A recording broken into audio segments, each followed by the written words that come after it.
Welcome to the latest episode of Lateral Think, brought to you by Melbourne Athletic Development. Melbourne Athletic Development is a sports and injury management clinic based in Melbourne, Australia. To maximise your performance, optimise your injury management, contact the team at Melbourne Athletic Development. As many of you know, Jack and I have a very diverse understanding across multiple areas of practice, whether they relate to sports performance, say for instance with my background in track coaching, or with Jack and his background in yoga practice. We've combined a lot of this knowledge over time with our clinical and sports performance experiences to really develop what we do. And as you know, we love education. So what we've tried to do is take that knowledge and put it into an online learning community. We think this is important because it's an opportunity for people to interact, learn, and upskill as they try to improve the practice of what they do. So if this is something that you would be interested in doing, head to melbourneathleticdevelopment.com.au/education and get an understanding of how you can upskill your current practice. Hello and welcome to another episode of the Melbourne Athletic Development Podcast. Jack? John. Today we wanted to talk about a case study. And recently we spoke about what happens when things don't really work the way that you thought they might or expect. And we thought we'd use a case study in this example and this chat to explore maybe some concepts that people haven't thought about, explore some of the ideas that we've discussed in podcasts, but we wanted to put it into a really practical setting. Yeah, and I think it's actually a really good example of a common presentation seen in athlete populations and what turned out to be following kind of very typical ways that you address this particular injury, but not actually seeing the outcome that you thought was appropriate. That I thought was appropriate, and actually then coming back to thinking, well, is there something that I'm missing within the puzzle here? So do you want to, obviously this was a patient that you specifically saw. Yeah, so just to give you some context, this guy in his late 20s, I've actually seen him previously for some other injuries. He's had some groin pain before. He plays Australian rules football. So at local level or? Yes, yeah, like he plays in a country league. So like at a reasonable level, but it's not professional. Not an elite athlete. And he works, obviously? He does, yeah. So he's a teacher. So he actually presented with very classic proximal hamstring tendon pain. Yeah, it was pinpoint to very localised, right over the proximal hamstring conjoint tendon. Very much followed the tendinopathic type of pain where he would be sore, it would warm up. He even had some soreness associated with the compression, like things like prolonged sitting. So very much seemed very clear what was going on. What the diagnosis was, at least. Yeah, there was nothing stood out, and there were no sort of strange symptoms. You know, things no neural related symptoms, to neurological pain. Correct. Anything travelling down the leg. Exactly. Had he had a history of hamstring strains in the past? So he had, before he'd had a hamstring strain on the same side 3 years prior. And it had. Do you know if it was a significant one? Not too significant. No, I hadn't seen him for that. So I only started seeing him maybe 6 months before he presented with this. And actually, with that in mind, he had had some similar symptoms prior over the last couple of years. So potentially, well, in fact, I think very relevant, as will come on later, that some of his prior injury history may be related to some of the ongoing issues that he had with his hamstring tendon pain. And so he plays footy, but he certainly was at a pretty high functional capacity still. And he was still playing at this point? He was still playing. So I first started seeing him actually at the end of the footy season for this. He was really keen to get on top of this because it was prior to that, modify what he was doing a little bit. Correct. Yeah, he's actually not from Melbourne. He was also seeing another physio who I know. He'd been working with him to get management of the issue through the season. He managed to get through the season okay, but he's really keen to get on top of this. And so, not surprisingly, after we came up with understanding what the actual particular problem was, going through like the typical type of framework and assessment that I would do for a tendon type problem. So getting some indications of his tissue capacity. And interestingly, and not necessarily surprisingly, he certainly had some deficits on his hamstring strength on that side. And in fact, actually quite significant. Just looking at my notes, he was 41% reduction in his peak force. So it's not surprising that he actually developed overload to the tendon, because clearly that side was not functioning at a level that was commensurate with what he probably needed in terms of symmetry, at least. Yes. For playing AFL football. Yeah, and I don't think we've actually talked much about this before, but when assessing hamstring strength, we can obviously look at basic measurements like knee flexion or hip extension. Certainly his biggest reduction was more in knee flexion. If we look at, say, more complex tasks, like, say, doing some single leg bridge type assessments, which we use for looking at hamstring function, interestingly, that wasn't as reduced as, say, just knee flexion by itself. It certainly was reduced, and there's certainly some reductions in his rate of force development, but not as significant as his actual peak force. And interestingly, I think it's relevant to it, he certainly had some reductions in some other planes in that hip. So like looking at AB adduction. This is in movement or in strength? In strength, that is. So force output, yep. Yeah. Certainly some restrictions in his rotation in the hip. So, based on just looking at this information, started trying to actually address some of those issues. Was this his kicking side or predominant kicking side? No, it wasn't. This is stance leg. Stance leg, yeah. So, keeping that in mind, thinking about what kind of strategies we can use to potentially manage symptoms of his hamstring pain. And it's interesting, actually, he was someone who wasn't so much of a responder to doing things like isometrics. So that certainly wasn't a big part of his management acutely. What would happen when he did that? You just didn't get a response? He didn't get much of a response. So it wasn't better, wasn't worse, it just didn't really change anything? Exactly, yeah. On that, actually, with relation to tendons, do you think that in itself is something that you... Like, how do you respond to that? If someone has minimal or no response to an intervention, what's your sort of thinking when that occurs?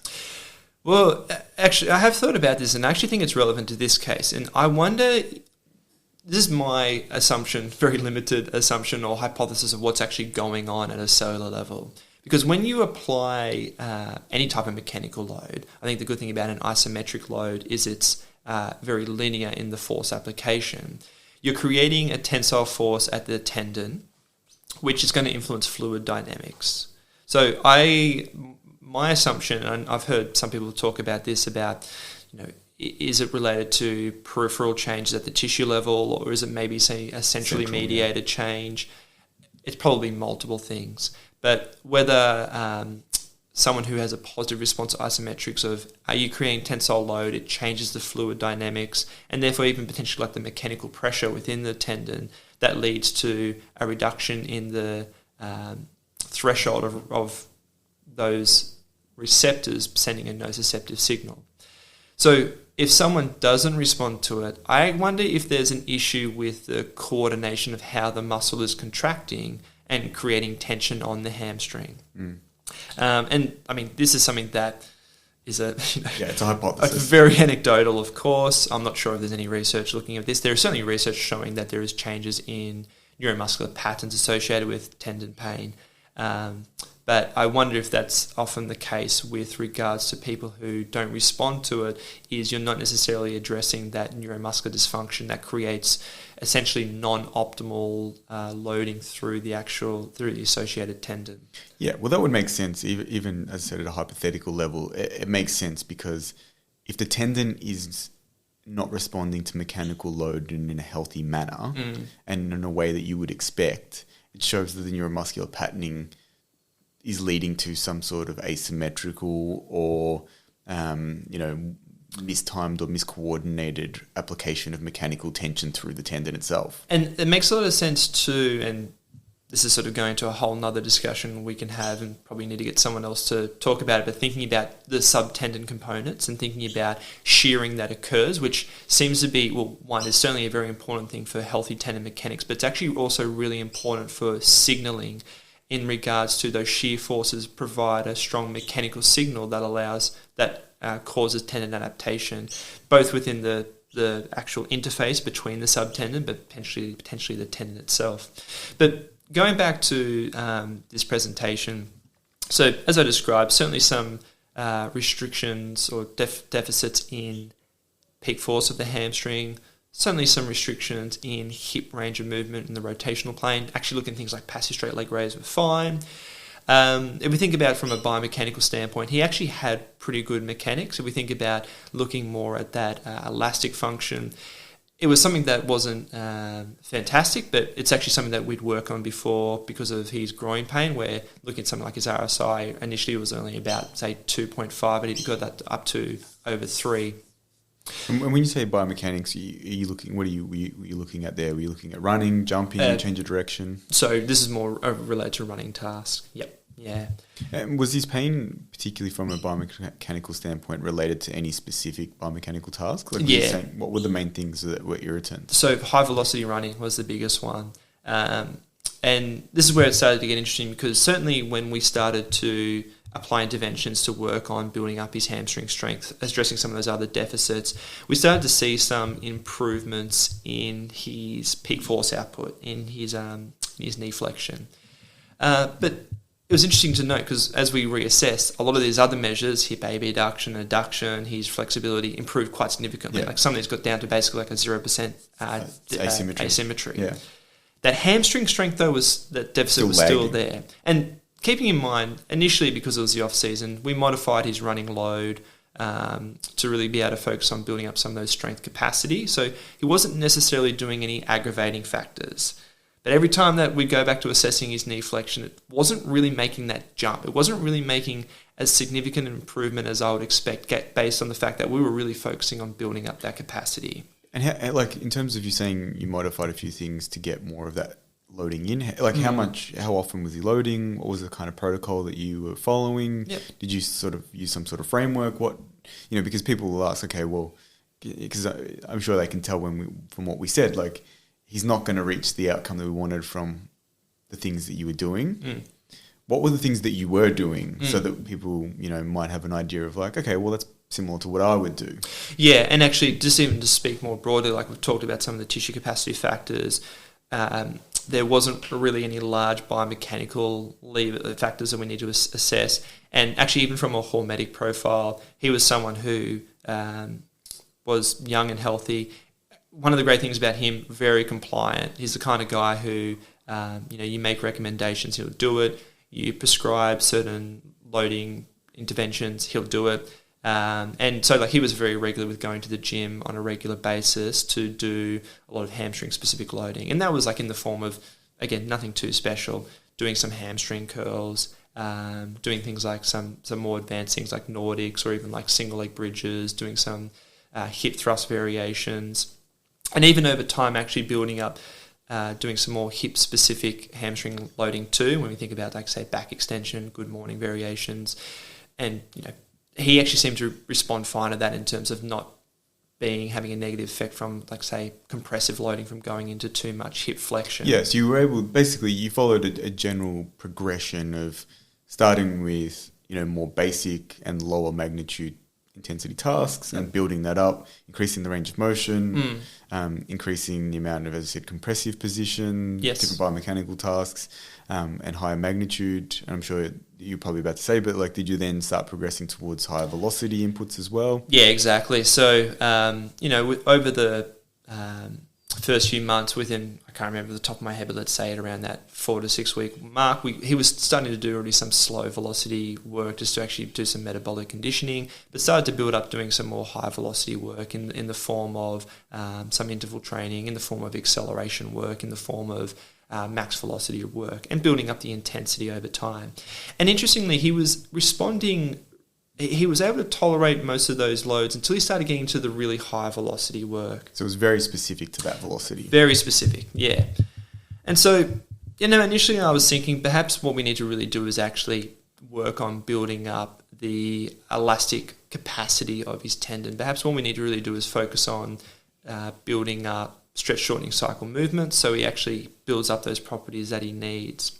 And again, we actually started to see improvements in his ability to do those particular tasks and build up the overall volume and intensity. So again, in many ways, he's really heading in the right direction.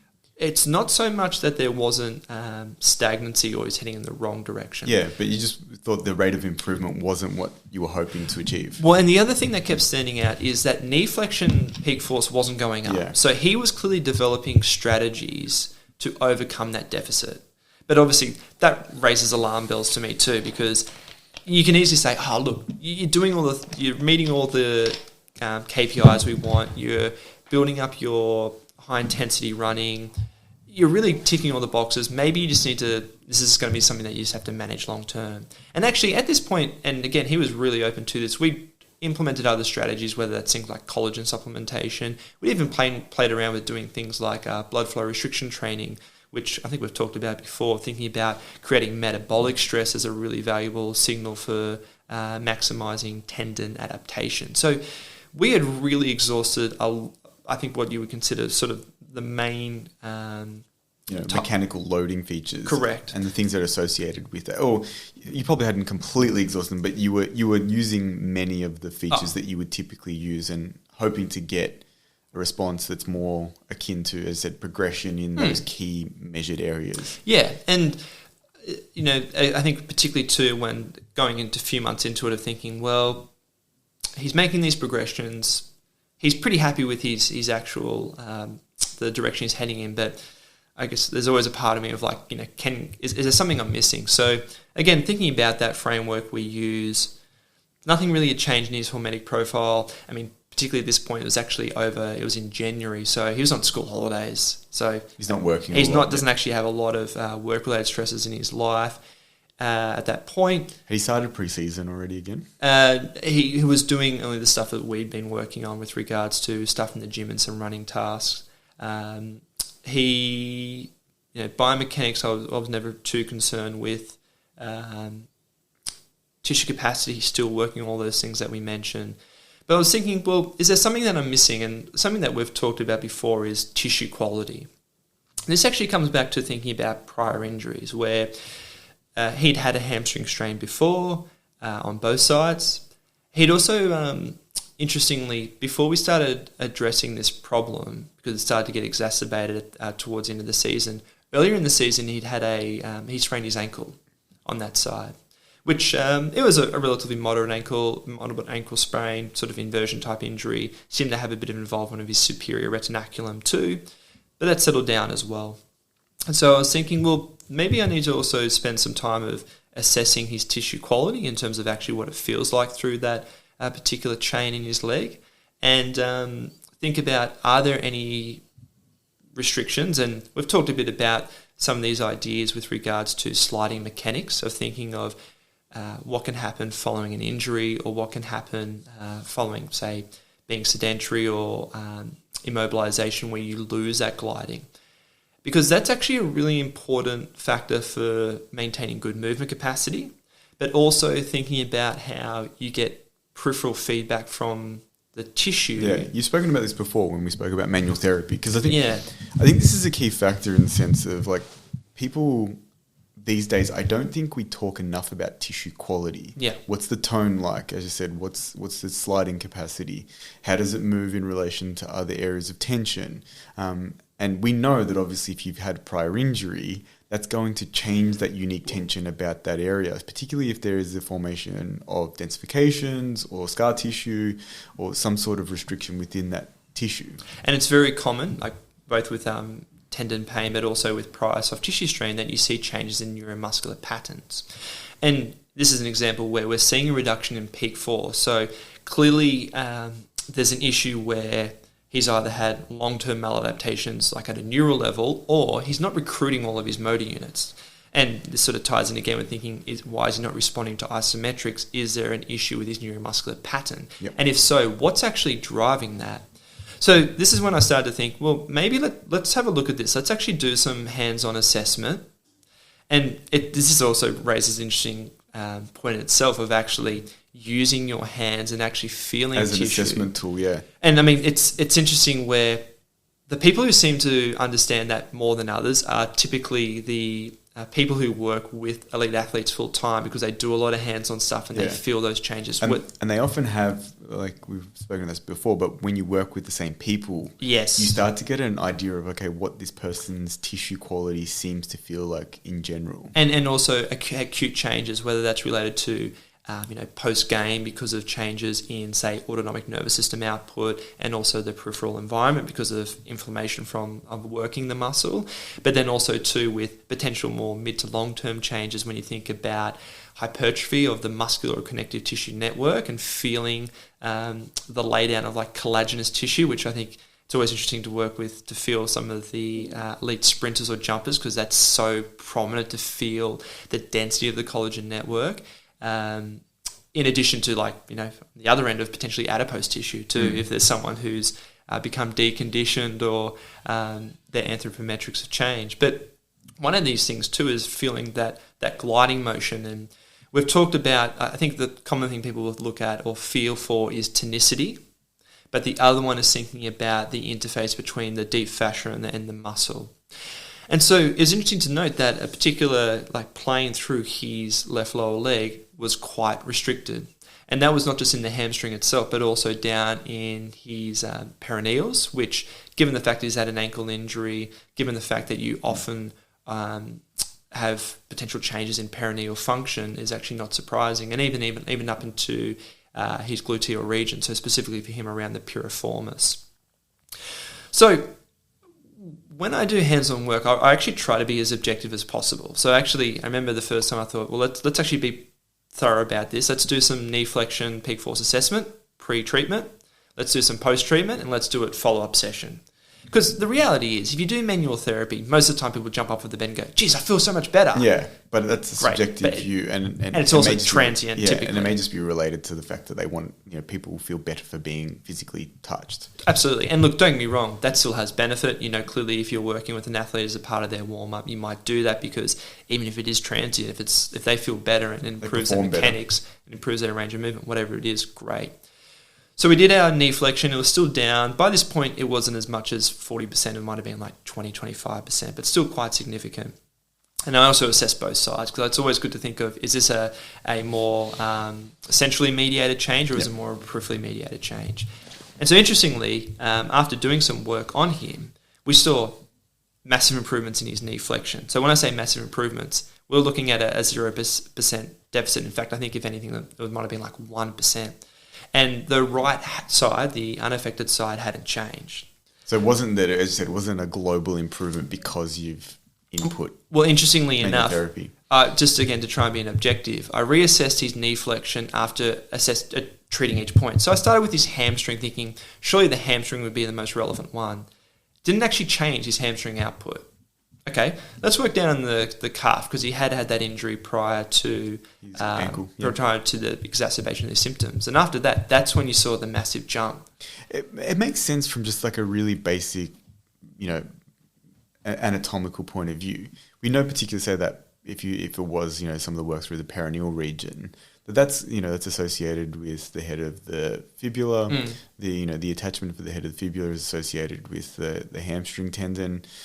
If that is actually bound down and is not moving, and you don't have gliding through that superior tib fib joint, through that inferior tib fib joint, you don't have those rotational qualities about the knee, you're going to be putting a unique type of tension through the hamstring, and it's going to, as you said, restrict its ability to move, to glide, even contract well. Well, and also too, this is important to remember, what is the actual function of the fascial network? Part of it is to transmit forces, but the other thing that the deep fascia is highly innovated by is mechanoreceptors involved in proprioception. Yeah. And there is research looking at how we see changes in function of a muscle within an adjacent region within the kinetic chain. So you can actually have, for instance, a hamstring injury and see changes in function of the musculature in the back, or potentially vice versa. Yeah, and I think this is, we've spoken about this heaps, and your knowledge is better than mine, but this is the idea of sensory motor control, not just motor control. Well, the input that comes back from the tissue itself is going to influence the output that is possible within that tissue. So by changing that tissue quality in whatever way, or even giving feedback to that tissue, you're potentially, as you said, changing those recruitment patterns, you're changing the way in which that tissue can function. Yes, and this goes back to, again, a lot of this literature comes back to the Stecco group. But we know that when you contract, you're seeing gliding between interfaces. And these interfaces are the deep fascia, specifically related to the aponeurotic fascia and the epimysial fascia of the underlying muscle.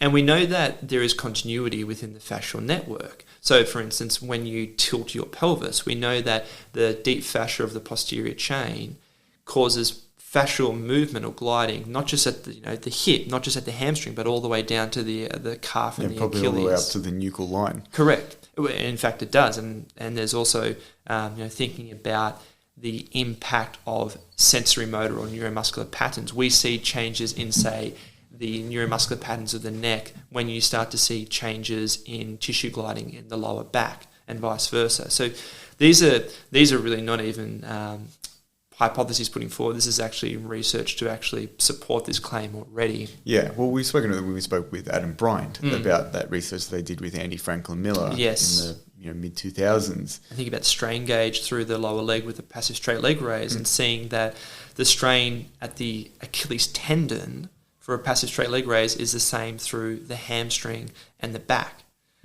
And people would go, well, hang on, how is that actually relevant? Like, how is that possible? You're flexing the hip. All you're doing is lengthening the hamstring. And people forget that you're not just lengthening muscle, and more important, muscle isn't in isolation. It sits part in of this parallel, connective tissue network, yeah. Exactly, to the connective tissue and has myofascial expansions. Hence why when you move a leg passively or move a joint passively, the tension that you see distal is going to be more when you do it actively, because contraction of the muscle will create more tension through the fascial network. And this is where it's really important to think about if you have a reduction in gliding because of changes in the loose connective tissue between the layers, the signals, that is going to increase the tension that those mechanoreceptors pick up within that area. That sends signals back to the central nervous system that will have interneuron connections between two other areas within the kinetic chain that may inhibit your ability to contract the alpha motor neuron. So, yeah, going back to this case, so we saw the most significant changes working in that perineal area. And obviously, afterwards he was interested. One thing that's really good about this particular patient is he's very, very stoic. He's someone who I feel like the placebo effect is going to be minimised in someone like him.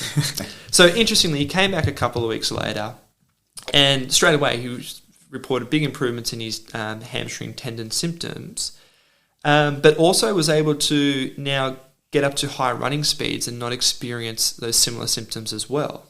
And so, trying to be pragmatic about it, I had a look at reassessing his knee flexion peak force to see, is this actually still being maintained, yeah. And he had a 0% difference.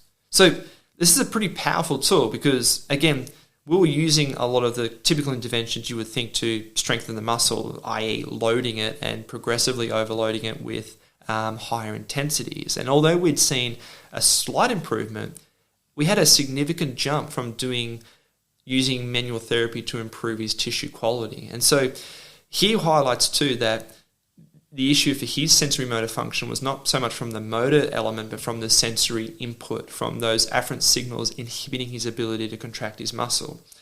And so interestingly, following that, he really started to see a quite significant jump in his ability to perform tasks and actually remove the constraints with regards to him being able to essentially do the things that he wanted to do and not actually have to worry about symptoms. And to be fair, at that point, we didn't need to make much change because we had implemented a resistance training program. He had built up his intensity and volume in his high-speed running. So he really was hitting all those markers. It was more just the symptoms and the peak force reduction, which, again, from my standpoint, it's like, is this something that we really want to just ignore going into training and competition because, is he going to strain his hamstring because of it? And now, hopefully he's actually at a point where have you reviewed him recently? Yeah, in fact, I reviewed him recently, but actually for another problem. Has he been playing football? Well, he's in pre-season. They've had a couple of games. So I saw him last week. He played his second game. He came in just with some mild groin pain, but nothing too significant. So he's actually been having a really good outcome. The hamstring issue hasn't been a problem since. So it's been maintained since then. Yeah. So it's interesting because like we were talking about this particular case and presenting it, and it's interesting because it's interesting in the sense of the actual outcome, but it's interesting to talk about manual therapy in itself. We're patting you on the back, Jack. Well, I mean, look, it's one of those things that I think for me, I've also been guilty of ignoring manual therapy. I think I certainly, when I graduated and started working clinically, was very much influenced by everything should be very exercise focused. And the reality is when you think about seeing a strength deficit, the clear thing is, well, we just need to do some strength work. And don't get me wrong, I mean, that's typically the approach I follow myself. But it's also a good example of, I didn't see the outcome that I expected. I didn't see the improvement in his force-producing capacity within a time frame that seemed reasonable for this person's age and adaptability and presentation. And so it really started to ring bells in my head of, well, what am I missing here? Because I don't think that should be acceptable, or you should just see that as, well, you're just going to have to deal with it, considering that he had no prior significant injury or any indications that would suggest that he doesn't have the capacity to continue to build his overall hamstring function and therefore see improvements in his tendon symptoms. Yeah, I think it's an interesting case study for the simple fact that it's not common. I don't think this is always the most common presentation, but it highlighted very clearly how our understanding of something like all the tissue property of, his tissue quality and its sliding mechanics and its relation to areas of restriction had a massive influence on, as you said, that sensory motor control and sensory motor output.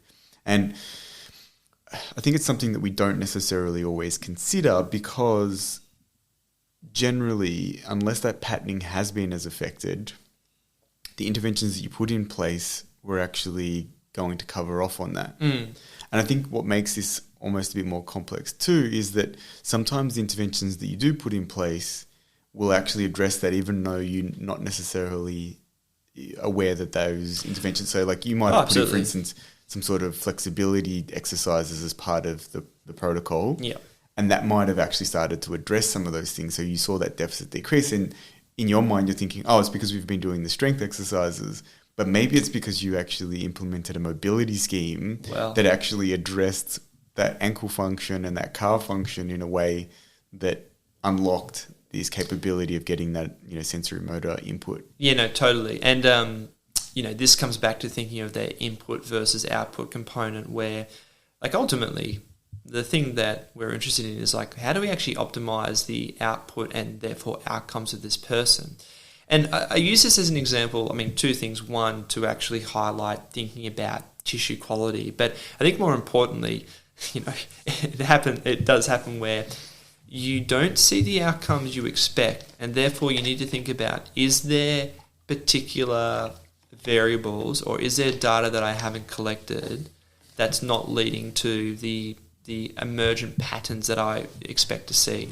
And this could be related to because you haven't addressed biomechanics, or because there are other stresses in that individual's life that are affecting their response to training loads.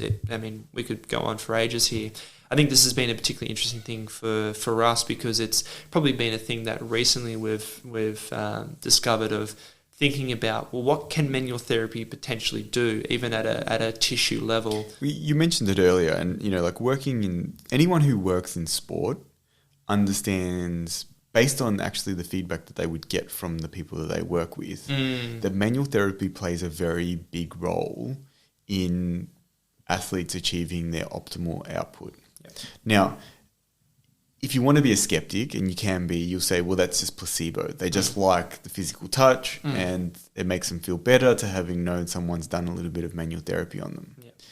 But what you're highlighting here is that actually probably isn't necessarily the full picture. In fact, it's probably only a small part of why they feel better. Well, absolutely. And look, there's actually a lot of very good literature showing that a lot of mechanisms associated with manual therapy are centrally regulated and are actually related to emotional centers of the brain. And it's actually even interesting. I remember, this is just a bit off topic, but shows you the power of potential thought, that the manual therapists their focus on when they're doing manual therapy has shown to influence the what particular areas of the brain highlight in the patient that they're treating.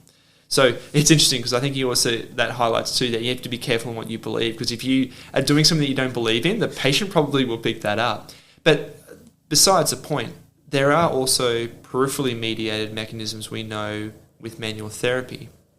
And some of these actually have to do with how it regulates the actual tissue environment from an inflammatory response, hence why doing general manual therapy is so valuable for athletes who are going to accumulate metabolic byproducts and pro-inflammatory markers in response to mechanical stress and oxidative stress, but also potentially changing the tissue mechanics by altering fluid dynamics and also the structure of the loose connective tissue, which is that substance between the deep fascial layers that actually determines whether you get a certain amount of gliding or not.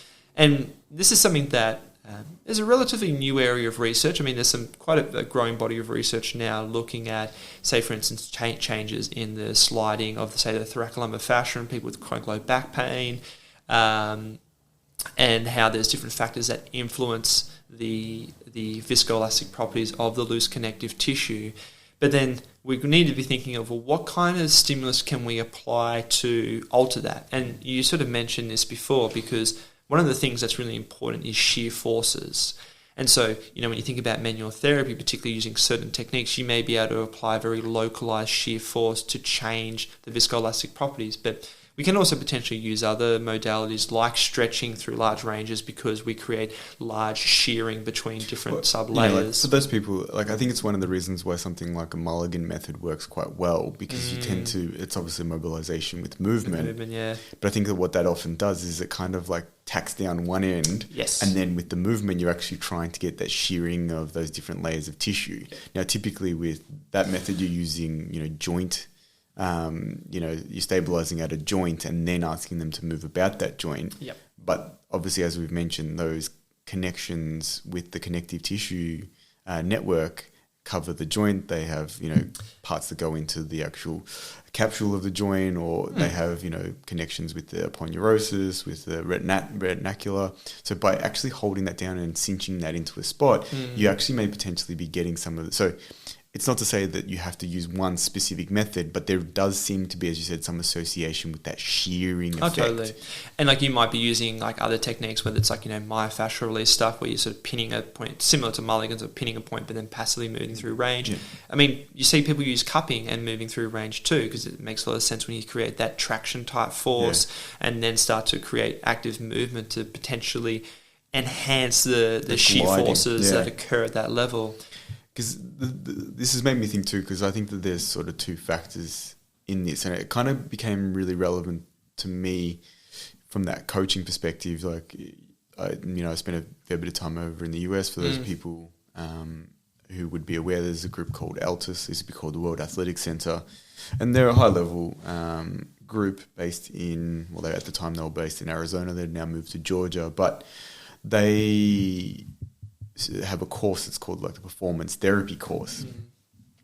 And they're adamant that exactly what you highlighted, Jack, that if you actually have manual therapy inputs that improve tissue mechanics, improve the tissue quality, reduce the likelihood of there being a restriction in that sliding capability in the joint function, then what you're going to get is an overall improvement in that sensory motor output. And they live by that. They're doing therapy all the time, not because of injury. They're not doing it because someone is sore. It might be because they're a bit sore, but generally they're actually doing it because they want to see an improvement in function. Yeah. They want to see an optimization of performance. And if you're doing those inputs consistently, then potentially you open up the opportunity that they can be training at a high level, racing at a high level, and performing at their best. Yeah, I mean, we've talked about this in a previous podcast, but manual therapy currently has a bad reputation. Well, it's weird because it shouldn't. No, and part of that is actually just looking at how poor the literature, how poor the research is. If you look at, say, treating low back pain with manual therapy, one, do you think the diagnosis of low back pain is appropriate enough. Yeah, when it's probably way too broad, isn't it? Absolutely. And part of that, and thinking about non-specific low back pain, is probably thinking about how the myofascial system's involved in actually producing pain. But more importantly too, just because it shows that manual therapy isn't effective, that probably highlights that maybe that's not the main intervention that you need to apply in that population group, particularly if they are general population who have the typical characteristics of being unhealthy and sedentary. Well, I think this is a really relevant point. Right, like the thing that probably meant that manual therapy was more useful for this individual was because they actually covered off, you said it at the start, he covered off on a lot of the general health and physical capability areas. Yep. You know, and we've spoken about this when we spoke about, you know, when things aren't going well, in a previous podcast about the fact that, like, if a system hasn't got much stress tolerance, then improving those stress tolerances is probably going to give you a good outcome no matter what the stress that you apply. So, for instance, if he'd had no training history and he just took up playing footy and then developed a hamstring tendinopathy, him just doing some strength training probably would have alleviated a lot of the discomfort because you're upregulating his force output, you know, his stretch shorten capabilities and those things. But as you mentioned, he actually had a lot of those features already. He was already in the gym. He was training consistently. He's healthy. He eats well. You know, he wasn't overloaded in other areas. So it actually starts to eliminate some of those features. And then you have to, as you said, you have to start thinking a bit more nuanced about, okay, are there tissue restrictions? Are there tissue quality problems that I actually need to look into because I'm not seeing the function in that area of the body that I think is reasonable? And apply that principle more broadly, because it may not be that as the main factor. It may be something else, but that comes back to what bit of information am I missing? Because I think that's probably I'm always willing to go, like, I think I can do better, and I think there's a solution to this problem. Well, that's the thing. I think, like, the fact that he was saying, like, look, I can still do everything, but it's not right. And you're looking at this result going, like, why the fuck is this, you know, this knee flexion test not improving? Like, we're doing all this loading. Well, and look, I often think that too, of the humans are actually very adaptable. So there are obviously exceptions to this particular statement, but you should be able to achieve a really good outcome in terms of seeing the changes in their signs and symptoms, but then also their objective measures as well. There are obviously some exceptions to that, you know, if, like, say, following serious trauma where there's perhaps like structural change to their musculoskeletal system. Yeah, that, you know, is not necessarily going to remodel in a way that restores the previous structure. Absolutely. So then it always comes back to, well, what are things that regulate their soft tissue or their musculoskeletal system, and what types of stimulus does the musculoskeletal system respond to? And I think those actually are two really good points to then think about and contemplate. Now, obviously, one of those is mechanical load, and you know, we've talked about this a lot, and certainly that, I think, certainly forms a foundation for managing most musculoskeletal injuries, and then thinking about how mechanical load comes in different types of there's different types. And it's actually interesting because, like, manual therapy itself is actually a mechanical load. It's just that the kind of mechanical load is actually very unique because you can obviously localize it, and it creates more of a compressive or shear force. That itself actually leads to certain cellular responses and adaptation. It's funny you say that, because I don't think most people see it as a mechanical force. Yeah, well, I mean, there is research showing that, say, following like a serious injury, like you've had a surgery or you've had a fracture where you're immobilized, manual therapy mitigates the atrophy process. Now, don't confuse that here. I'm not saying that manual therapy is going to lead to hypertrophy. I'm saying that... Why not, Jack? Well, you can try. See how you go. It's certainly not going to be replacing the degree or magnitude of mechanical force you can apply with doing resistance training. But that straight away shows you that you're getting a cellular response that leads to changes within the tissue environment or the genetic signals to synthesize protein. And so with that in mind, the more you actually learn about, well, what is actually happening at a cellular level, I think that's when you can start to really think about when manual therapy is appropriate and how it fits into potentially creating changes that are unique to manual therapy and how that fits in with the other interventions that you're applying. You mentioned research there. I know that your understanding of this is much deeper in terms of the literature than mine. Do you have somewhere that people can go if they want to start looking at some of this stuff? If they want to look, I know you clearly have mentioned the Steckos before. Yeah. And we're planning on obviously chatting with Antonio Stecco. So we will obviously be able to highlight their work, and so that's obviously a great starting point for people who want to understand more about the fascial network and some of these understandings anatomically and the utilization of, say, certain manual therapy techniques for that. But you've mentioned a lot of areas, particularly related to sensory motor control and the effect of manual therapy. Are there people that you would recommend that individuals go and seek out their research? Well, I think in terms of understanding the complexity of the sensory motor system and how peripheral tissue quality factors influence sensory motor output, some of Paul Hodges' work is actually really evolved. Pioneering. Yeah, it's really pioneering. I mean, he's someone who obviously is quite well known for some of his early research with Gwen Gill of looking at changes in, say, EMG patterning with chronic pain. One of the things I really like about him is he's really expanded on that, because I think some of the ideas that came from that initial work of using internal cueing have limitations to the outcomes that people expect. And he's really starting to show that we can, one of the big things that influences those afferent signals is the tissue quality when we think about fibrotic tissue, or maybe even think of that spectrum from densification to fibrosis, and how we can mitigate that. Because interestingly, some of the research that he's found so far is applying general mechanical forces early stops the maladaptation or pathological process. Fibrosis kind of formation. Yeah, so certainly I would recommend looking at some of Paul Hodges' work, because that's really, I think, pioneering in terms of understanding sensory feedback influencing motor output. Yep. And I mean, I'm actually it's funny, one of those things, I'm quite big now thinking about definitions of terminology, because we always hear motor control. We actually need to use the word sensory motor control, because then you start to capture the other side of the equation. Would you? And in the past, you've spoken about people like Daniel Wolpert. Would you push people in the direction to look at some of his stuff? Well, I think some of his stuff is looking at a much more broader level of understanding neuromuscular systems and factors that influence it. I mean, his stuff is getting into the real weeds of neuroscience. Some of it, which even goes a bit beyond my head. But I think his work really highlights what you would call complexity, and understanding that the sensory motor system is involved in is defined as a complex system. What his work really highlights is we can't just limit it also to thinking of peripheral feedback and efferent output.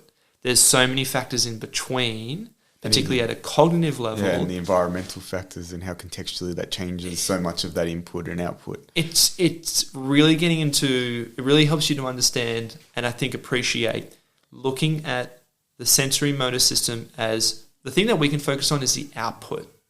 The thing that we can see is, are we seeing an output that we would like? And we could see that in regards to looking at things like flexibility, like strength, power, elasticity, and then also the biomechanics and movement pattern. But understand that so many things influence those particular outputs. So I think the key one, it's always funny, we've spoken about it when you spoke about flexibility and stretching is, what happens when you shut the lights off, under anesthetic. Oh, yeah. People's capability of movement is completely different. Yeah, exactly. And that is such an illustration of the number of centrally mediated factors associated with movement itself. Yeah, no, absolutely. That's a whole nother area to go into. But I'm just actually looking up some other authors. I know there's a good study by, I think you pronounce his name Bialosky, Bialslossky, called... So do that again. Well, maybe just look up the title. It's called Unraveling the Mechanisms of Manual Therapy. I think that's actually a good review of looking at the manual therapy literature to...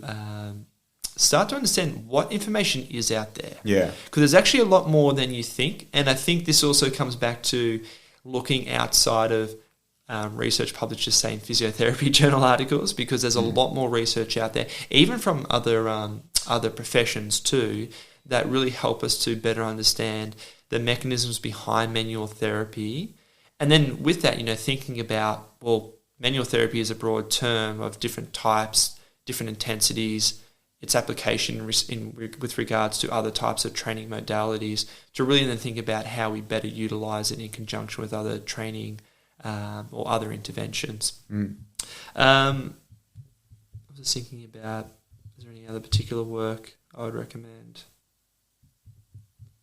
Look, I think if you're really starting off looking at some of Stecco's work, if you're looking at some of Paul Hodge's work, if you're looking at some of the Bielowski, I'm assuming that's how you pronounce its work, there's a really good starting point. I think even too, typically when you start to look in that, it starts to only bring up more research and more opportunities to look deeper into some of these areas. In terms of this case, what do you think are the key things that were important that, we highlighted, making sure that you're not missing things? What key things do you think are important for someone who maybe has a case that's not adding up? What are the key things? Well, actually, I think the value of this study is more thinking of the interaction of different interventions. Because what this, I think, highlights to me is it's not that he didn't need to do all those other things that we did. That's certainly not saying that I should have just done manual therapy to begin with and he would have been fine. It's showing that the biggest modulator for changing his hamstring function was to do with peripheral tissue mechanics. Yeah, exactly. That created the step change that led to a significant improvement in his overall output. He was someone who I think needed to work on improving some of those other things. That's not to suggest that that wasn't important. It just goes to show you that the output is also influenced by the interaction of all those different stimulus. And for him, there was a big one that I was missing that turned out to be the bigger catalyst for seeing that real nonlinear change ultimately for him. That obviously that's a quite a unique example of the significance in change, but it nevertheless highlights something that I think we talk about clinically and with case studies with our colleagues of, what's the missing piece? Because I think that's often can be the thing that leads to you having, an average or suboptimal outcome, or potentially, a negative outcome. You're not seeing the result you want by going, right, there is actually an answer to this. It's part of it is because of the one thing or one variable I haven't addressed yet. Jack, thank you very much for sharing this case study. I think it highlights some very important things, and we hope those people listening get the opportunity to explore some of that research. As always, if you've got questions, feel free to send them through. And I think actually with that in mind, I'm thinking about where to look. Again, feel free to contact us. I'm obviously happy to share any resources or articles I have and hopefully help you out or point you in the right direction. Thank you for listening.